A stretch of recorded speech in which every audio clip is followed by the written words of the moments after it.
What is this thing that we call happiness, and what brings us happiness in the short and long term? In fact, we could probably point to happiness as one of the most sought after states or commodities or emotions, whatever you want to call it.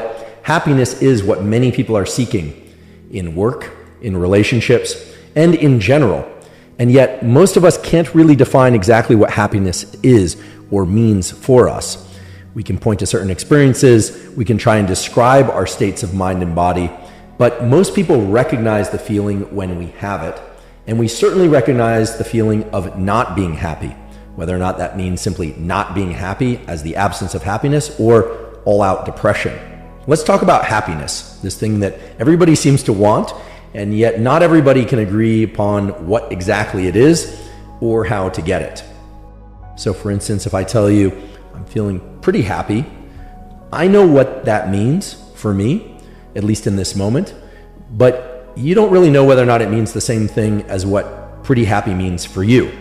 If I say I'm extremely happy, and I have a big grin, I have a grin on my face that I can't seem to wipe off my face, well then you might get a sense of how much happier I am than pretty happy, but it's still hard to calibrate my level of internal state or happiness. And the same is true for you and for everybody else. It's been discussed many, many times that the total amount of income that an individual makes or has, and again, this could be income from work or it could be money that they inherited, does not seem to directly relate to their level of happiness.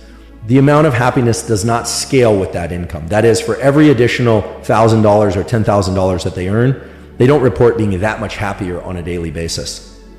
Now, that said, I venture the argument that while money truly cannot buy happiness, it absolutely can buffer stress. And in particular, it can buffer stress in the form of the ability to purchase or pay for goods and services. Most of you have probably heard about the general conditions for obtaining happiness. And they always seem to circle back to some of the same basic features of get great sleep, have great social connection, pursue meaning, don't focus to any overextent on things like pursuing money, because there are indeed these studies that show that the amount of money that people makes does not necessarily scale directly with happiness. People's happiness does not necessarily scale with income. In fact, it tends not to, past a certain level. And yet, I think we'd be remiss, I think actually it would be inappropriate for me to say that the amount of income that one makes is not important. Because if the amount of money that you happen to have or are making does not allow you to meet your basic needs of shelter, healthcare, etc., and or doesn't allow you to access the kind of social interactions that can renew and reset, or I would say directly enhance the kind of neurotransmitter systems and hormones that lead us to feel that we are happy in our life and we're having quality social connections.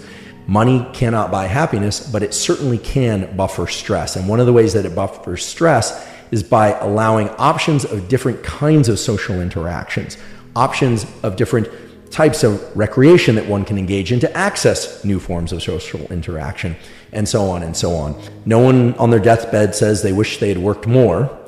Well, indeed, the total amount of time that one spends working does not seem to determine one's happiness. We have to be careful with how we interpret these blanket statements that have become very popular, that money doesn't determine happiness and that the amount that you work isn't going to determine happiness.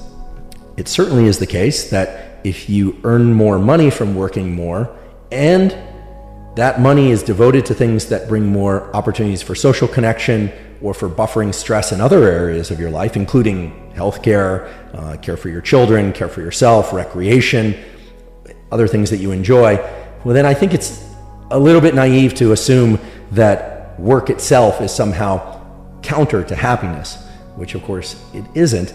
And it especially isn't if we combine that feature of work with another important feature of the human psyche, which is this notion of meaning. The big factors that determine happiness. It's going to be social connection, not income. It's going to be the amount of time that you are able to have open thinking and creativity, which I think is an essential feature of happiness, by the way. Physical health, in particular, one's ability to stay mobile And to be able to access the kind of daily activities that one needs to accomplish unassisted is a strong correlate of happiness, and so on and so on.